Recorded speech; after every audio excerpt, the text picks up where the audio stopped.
본격 밀리터리 팟캐스트 밀떡을 시작합니다. 안녕하세요. 워너비 밀떡이 되고 싶은 한보람입니다. 안녕하세요. 놀러온 정명섭 작가입니다.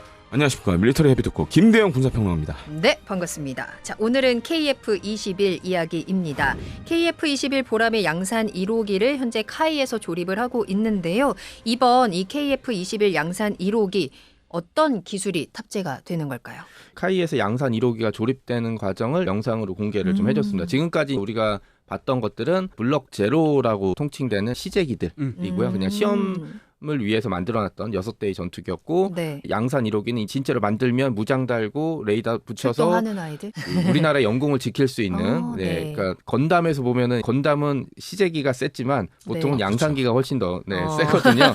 네, 그래서 여기 양산 1호기는 보통 4.5세대로 분류되는 전투기, 그 다음에 4대 항전 장비와 A사 레이더, 그리고 4.5세대. 일간에서는 이거 사실 4.5세대가 아니라 4.75세대다라는 그런 얘기도 하긴 하지만 일련의 과정들을 지켜보게 되면 진짜 그 자동차 못 만들어서 드럼통 잘라다가 망치질해서 만들었던 나라가 불과 2세대 만에 4.5세대 전투기를 만들었다라는 거는 뭐 어마어마한 얘기. 그러니까 뭐 A사 레이더도 정말 대단하고 이스라엘에서 테스트했을 때 뭐 립서비스가 좀 들어가긴 했지만 야, 성능 끝내주는데? 뭐 이런 얘기 들었고 적외선 탐색 추적 레이더, 광학 전자 표적 추적 장비, 그다음에 전자전장비, 뭐 각종 4대 항전 장비는 사실 미국이 그러니까 우리랑 계약하면 줄게 이랬는데 갑자기 의회에서 미국의 주요 레파토리예요. 회사가 계약을 하면 갑자기 의회에서 미국의 정치적 이익을 위해서 배제합니다. 이렇게 얘기를 많이 해요. 그래서 그걸 믿고 유럽 아니고 미국이랑 손을 잡았는데 미국이 갑자기 못 주겠다라고 했는데 우리가 또 사체적으로 또 개발을 했어요. 그럼 우리가 만들지 뭐 이런 거네요. 그러니까 우리가 만들지 뭐 이래서 이게 이렇게 하다 보니까 문제가 하나 발생했어요. 뭐냐면 우리가 했으니까 다른 나라들이 야 한국도 했는데 우리도 할 수 있잖아. 약간 이런 것 같아요. 특히 뭐 인도네시아 같은 나라들은 야 우리가 해보면 되지 않을까? 뭐 이런 식으로 약간 만들 얘기들을. 수는 있겠지만 우리만큼 잘 만들 수 있을까요? 그렇죠. 명확히 맞습니다. 그래서 제가 이제 2년 동안 여기서 뛰어놀았던 공간이기 때문에 아 진짜요? 네. 그렇지 않아도 여쭤보고 싶었어요. 잘 알고 있죠. 그래서 아직은 이게 아직 본격적으로 양산 라인이 세팅이 된 건 아니에요. KF-21은 이제 F-35랑 비교를 지난번에는 이제 F-35 생산 라인하고 좀 비교를 해보면 F-35 생산 라인은 1마일이에요. 1km가 넘어요. 비행기가 시작되는 게 정말 쫙 보여요. 근데 지금 이제 KF-21은 전방, 후방, 중앙 동체 이렇게 합치잖아요. 네. 그러니까 요거를 다른 데서 만들어요. 그러니까 카이 카스천 공장 내 다른 데서 만들어가지고 가져와요. 그래서 이제 결합을 이렇게 딱 시키는데 3단 합체. 네, 이렇게 결합을 시키는데 카이는 KF-21 양산 전용 공장을 지금 짓고 있어요. 그러면 지금하고 좀 다른 모습일 겁니다. 네. 그래서 지금은 고정익동이라고 저희가 이제 많이 얘기를 하는데 고정익 생산 라인이라고 얘기를 많이 하는데 가운데서는 일단 요거를 하고 KF-21을 양산을 지금 들어가고 있고 중요하니까. 네, 한쪽에서는 F-15EX 전방동체나 다른 거 하고 있고 그다음에 또 한 군데는 F-50. F-50. 그래서 폴란드 GF 나갔을 때 아우 그때 난리도 아니었어요. 라인이 꽉꽉꽉 차는 거야. 그 전에도 들어왔던 뭐 태국 공군 것도 있었고 그다음에 여러 이제 추가 물량도 있으니까 F-50 라인은 뭐 정신이 하나도 없어요. 그리고 계속 뽑아내다 보니까 보관할 장소도 없는 거예요. 그래서 막 임시 경락고 만들고 그랬죠. 그래서 지금 이제 KF-21 같은 경우에는 본격 양산에 들어가면 아예 새로 공장을 지려고 그래요. 그래야겠네요. 네, 그리고 이제 경납 시설도 지금 더 줘야 되고 그래서 이제 그 진행을 하고 있습니다. 이 KF-21의 특징에는 어떤 게 있어요? 그러니까 지금 조립되고 있는 블럭 1 같은 경우는 멀티롤이라기보다는 그 공대공 무장을 갖추고 있고 물론 그렇다고 공대지가 안 되는 건 아니고 KGGB 같은 경우는 그냥 장착해서 뭐 그냥 투하시키는 정도는 뭐 가능합니다. 그러니까 제한적인 공대지 기능과 전형적인 공대용 무장을 갖추고 있다라고 보시면 되고 블록 2부터는 멀티롤 공대공도 되고 공대지도 되고 뭐 이런 식으로 이제 확장되는 개념을 가지고 있죠. 그리고 이제 또 한 가지로는 사실 저도 이제 작년에 취재를 해서 한번 기사를 썼는데 블록 2 같은 경우에는 이제 전자전 성능이 달라져요. 어떻게 달라지냐면 최근에 유로파이터 타이푼이나 뭐 F-35도 마찬가지고 다른 몇몇 전투기들 중에 최근 전자전 기능 중에 하나가 A사 레이더를 요거를 전자전 안테나로 써요. 그래서 어떻게 하냐면은 이게 지금 이게 A사 레이더 같은 경우는 이제 출력이 유로파이터 같은 경우 지금 이제 새로운 레이더를 달았는데 얘 같은 경우에는 A사 레이더를 통해 가지고 적의 방공, 이게 추적 레이더가 보통 이제 X밴드를 많이 그렇죠. 씁니다. 네. 그리고 보통 전투기 레이더도 대부분 X밴드예요. 적의 X밴드 레이더를 이제 교란하는 강력한 전자파를 쏴서 교란하는. 그냥 그 자체가 전자전기가 돼버리는 거예요. 네. 그래서 사실 요새 이제 전자전기들이 이제 슈퍼넷처럼 이제 에스코트도 되고 그다음에 이제 스탠드오프 되는 전자전기도 물론 있지만 전투기를 활용한 전자전기들이 점점 없어져요. 왜냐하면은 차세대 전투기, 네, 차세대 전투기 전자전기는 워낙 좋아지다 보니까 네. 굳이 이제 필요 없는. 대신에 이제 스탠드오프 제밍하는 전자전기들은 그렇죠. 계속 늘어나는 추세고. 그래서 KF-21 블록 2부터는 그런 기능이 들어가게 됩니다. 그래서 전자 공격이 가능해지는 것도 되고. 근데 최근에 이렇게 레이더 동향들을 보면 특이한 게 이것뿐만 아니라 하이 파워 마이크로웨이브라 그러죠. EMP 비슷한 거. 네네. 그것도 지금은 어쩌면 가능할 수도 있다는 얘기가 나오더라고요. 네. 저는 궁금한 게 또 하나 있는데 KF-21이 늘 나팔이랑 네. 비교를 하잖아요. 네. 과연 이게 양산이 되고 나서 예. 서로 비교를 했을 때 좀 어떨까? 부분적으로 봐야 되는데 라팔은 장점이 뭐냐? 미국 제품이 하나도 안 들어가요. 맞아요. 그래서 미국이 수출 통제를 받지 않아요. 프랑스가 대단한 게 보통 이 전투기가 4대 이제 뭐 그건 항전 장비고 네네. 기체, 무장, 엔진, 항공 전자 장비 이 네. 네 가지가 중요한데 이걸 다 하는 나라가 프랑스예요. 그래서 이게 라팔은 정말 미국하고 사이에 안 좋은 나라도 다 팔 수 있는 게 이것 때문이에요. 거기다 이제 아이타, 이것도 이제 무기 수출 통제 관련된 건데 아이타 면제되는 것도 되게 많고 프랑스가 굉장히 강국이죠. 반면에 이제 우리나라는 지금 이제 국산화율을 60% 이상으로 얘기를 하고 있지만 사실 걸리는 게 많죠 아직까지. 일단 뭐 엔진부터. 네. 근데 엔진은 솔직히 저는 크게 문제는 안 된다고 보고 이제 안에 들어가는 이제 중요한 우리가 잘 모르는 구성품들이 있어요. 그렇죠. 네. 그게 문제예요 사실. 음. 그 시제기 때 사실 그런 문제가 몇 번 있었어요. 음. 미정부 이해이 안 돼가지고 막 어려웠던 경험들도 있었고. 네. 그럼 수출 가능성 말고 뭐 기능적인 차이점은 없는 거예요? 기능적인 차이점을 봤을 때는 기능으로만 봤을 때는 어떤 게 더 나을까요? 사실은 비슷비슷해요. 비슷해요. 네, 비슷비슷하고 블록 1은 우리는 이제 아직 공동밖에 안 되니까. 그렇죠. 그리고 이제 라팔은 F4 지금 가고 있는데 F4는 유무인 복합까지 되거든요. 지금. 거기다 이제 그 F4에 투자금을 댄 분들이 바로 이제 UAE라고 항상 그런 뻘짓을 하는 네네. 걸로 유명하신 분들이 그렇죠. 또 어마어마한 돈을 땡겨주셔가지고 에헤이. 그래서 사실은 이제 프랑스가 그 돈 내고 했어야 되는데 갑자기 또 UAE가 엄청난 돈을 내고 우리가 할게 이러면서 했죠. 그렇구나. 그러니까 이제 사실 지금 이제 능력 면에서는 아직 우리 KF-21은 라팔을 따라가려면 좀 시간이 걸리죠. 그렇군요. 그래도 우리 KF-21이 앞서서도 잠깐 말씀해 주셨지만 뭐 몇 세대 만에 정말 큰 기술력 향상을 이뤄냈잖아요. 네. 사실 10년 전에 우리가 4.5세대 제작할게라고만 했을 때만 해도 에이 너네 좀 힘들어 뭐 이런 의견들이 많았다고 하는데 정말 그 짧은 시간 안에 참 대단한 성과를 이뤄내고 있습니다. 그러다 보니까 KF-2 전투기의 역사라고 해야 될까요?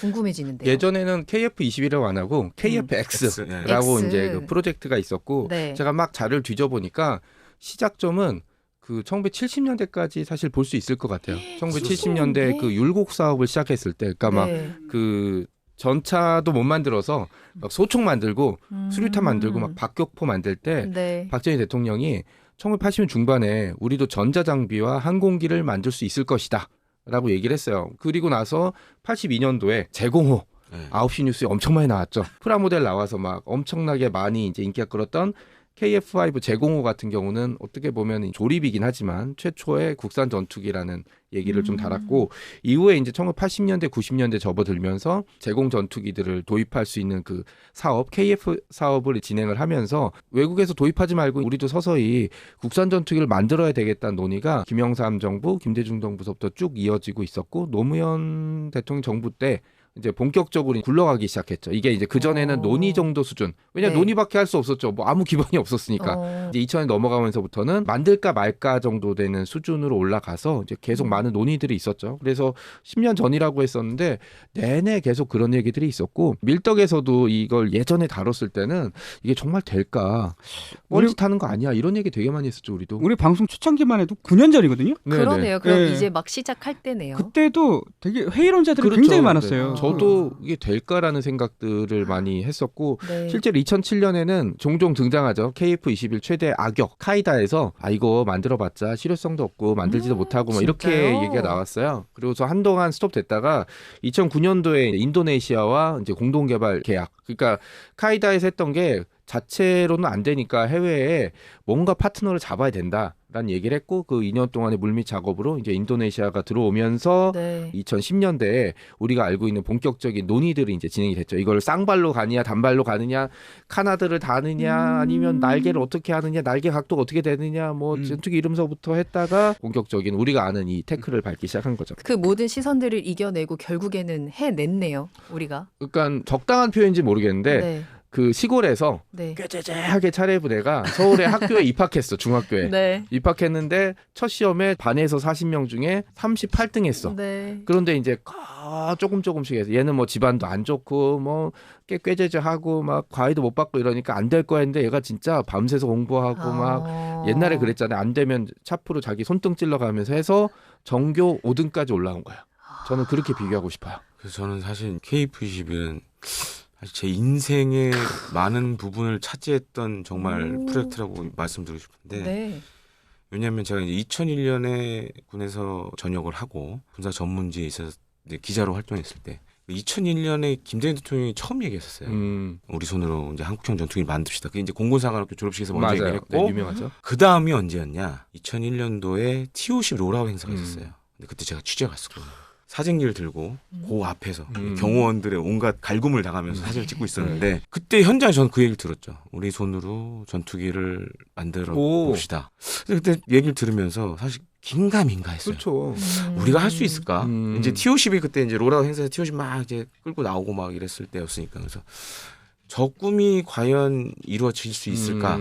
그리고 나서 또 어떻게 돼서 또 사실은 해피 X 때도 많이 기사도 쓰고 아주 재밌는 얘기를 드리자면 이것도 진짜 비하인드 스토리인데 원래 KF-X 사업 때 쌍발이냐 단발이냐고 굉장히 많이 나왔어요.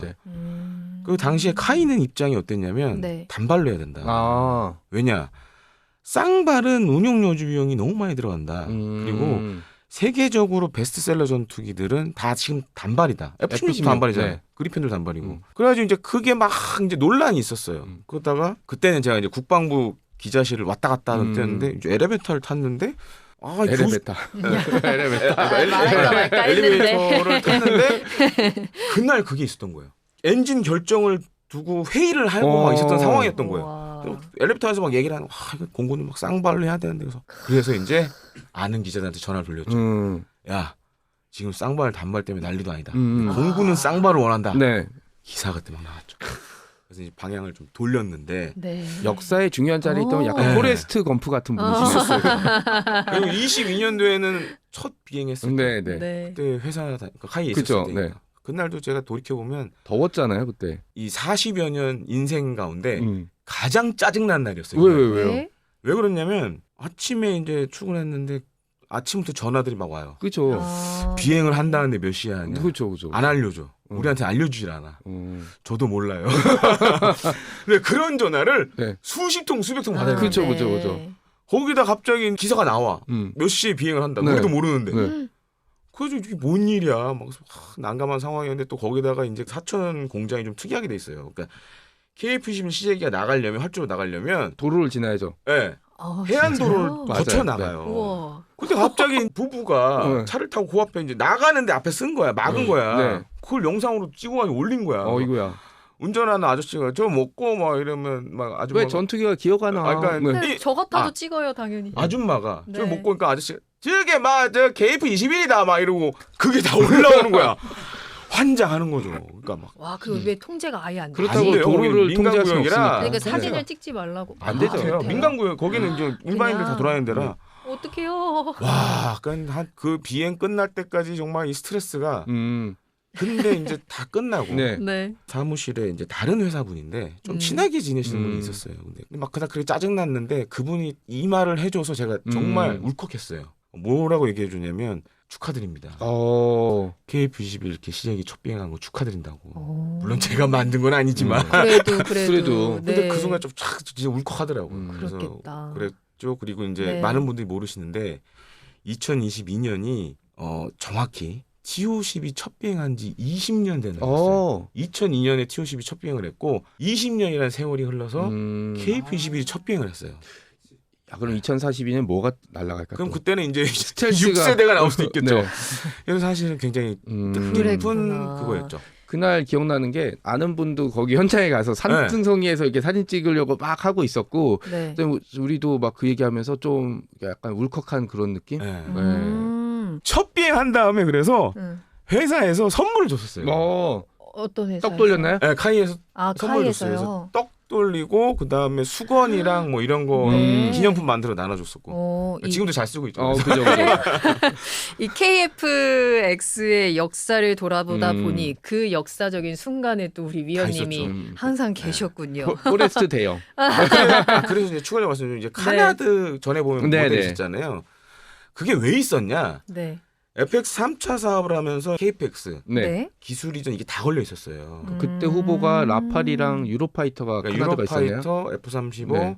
그다음에 F-15 사이런트 네. 이글. 그때 사실은 논 건 아니었어요. 그러니까 이제 개념 연구 이런 건 미리 다 하고 있었거든요. 그렇죠. 근데 개념 연구하고 이제 기술 이전을 받아야 되니까 네. 만약에 유로파이터가 되면 유로파이터가 카나다 가지고 있으니까 그래서 이제 카나드 모형을 하나 만들었던 거고. 네. 그다음에 그때 당시에 보잉은 무슨 제안했냐면 호넷 가져가라. 생산 라인을 F-18 호넷을 네. 너희 줄게. 어. 안에는 니네가 알아서 가져가라. 왜냐면 단종됐으니까. 그렇지. 그걸 제안했었죠.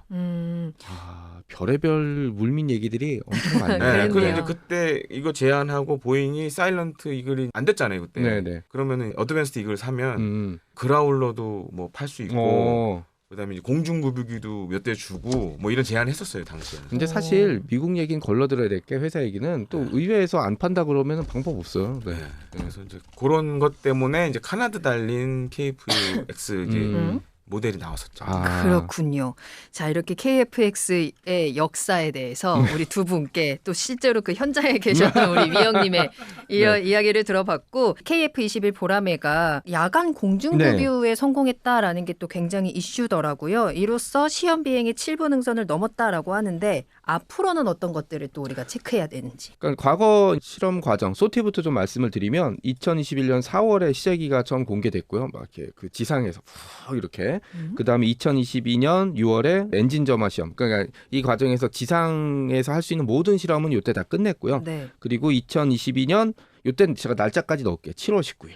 무더운 날이었어요. 그래서 더워서 비행이 되니 안 되니 막 그 전부터 계속 얘기가 나왔었는데 이때 최초 시험 비행을 해서 우리 포레스트 대형 위원님께서 가장 인생에서 짜증났던 짜증났던 그리고 23년 1월에 초음속 돌파에 성공했어요. 그러니까 마하를 돌파한 거죠. 이제 소리보다 더 빠른. 그리고 같은 해 4월에는 단거리 공대용 미사일 실사격도 성공을 했고 6월에는 블록 제로의 마지막 기체인 6호기의 비행도 성공. 그러니까 6대에 만들어 놓은 테스트 기체들이 모두 다 자기 임무를 다 수행했다라고 보시면 될 것 같고 2014년 3월에는 공중구비 훈련을 하고 영상이 나왔는데 이게 해외에서 조금 조작 논란이 있었어요. 뭐냐면 야 니들 전투기 금방 작년에 띄웠다며 재작년에 띄워놓고서 2년 만에 무슨 구비 시험이야 저거 뻥이야 했는데 이때 그 급유봉이 빠지면서 기름을 살짝 흘렸어요. 그래서 저건 조작이 아니다. 우리 그런 거 있잖아요. 음료수 마실 때 살짝 흘리는 거. 이런 건데 이제 요게 나오니까 사람들이 그래 성공한 건 맞네. 그럼 근데 그 하늘에서 그 기름인 거잖아요. 기름이 떨어지면은 조금 흘린 거예요. 괜찮아요? 그러니까 이제 급유봉 같은 걸로 이제 등이라든지 등짝이라고 부를게요. 등짝에 꽂든지 아니면 코 옆에 이렇게 지느러미 같은 거 나와 있거든요. 여기 딱 꽂아서 기름을 넣고 기름을 닿으면 빼야 되잖아요. 근데 우리 샤워할 때 그 호스 이렇게 해서 잠그지만 조금 물 떨어지는 것처럼 약간 이렇게 떨어졌어요. 그런데 그걸 보고 사람들이 전문가들이 야, 저 진짜 훌륭한 거 맞아. 그러니까 기름 넣은 거 맞으니까 그만 좀 의심해라 이것들아. 약간 그거네. 라이브 인증할 때 일부러 음이탈 하는 것처럼 그런 거네. 그래서 그때는 그러니까 한마디로 이제 스케줄이 너무 빠르다. 모르는 거지. 사람들이 우리 대한민국의 스케줄은 다른 나라보다 1.3배 정도 빠르다라는. 그리고 이것도 좀 중요한데 2024년 5월에는 마하 1.8. 를 돌파하는 실험도 성공했습니다. 그리고 네. 이제 말씀하신 대로 지난달 3월에는 야간 공중급유 훈련도 끝냈는 게 이게 전투기도 중요한데 공중급유기에 속도 맞춰서 하려면 사실 공중급유기가 더 중요하거든요. 조종도 하고 그다음에 제가 알기로는 이렇게 오퍼레이터가 이렇게 조종해서 딱 꽂아줘요. 봉이 꽂혀 있는 동안은 동일한 속도로 계속 날아야 되는데 이것도 되게 중요하거든요. KC-330 우리 시그너스라고 부르는 이 공중급유기도 어떻게 보면 제대로 굴러가고 있다라고 이제 좀 보면 될 것 같습니다. 블록 제로에서는 이제 남아 있는 정도는 뭐 공대공 테스트는 이제 거의 다 끝났고 왜냐하면 나머지 아이리스-T나 미티어도 아마 실사가 끝난 걸로 알고 있거든요. 네. 남아 있는 건 이제 그냥 제한적인 공대지 테스트, 그러니까 뭐 KGB 투하 시험 정도인데 제가 보기엔 이것도 했을 것 같아.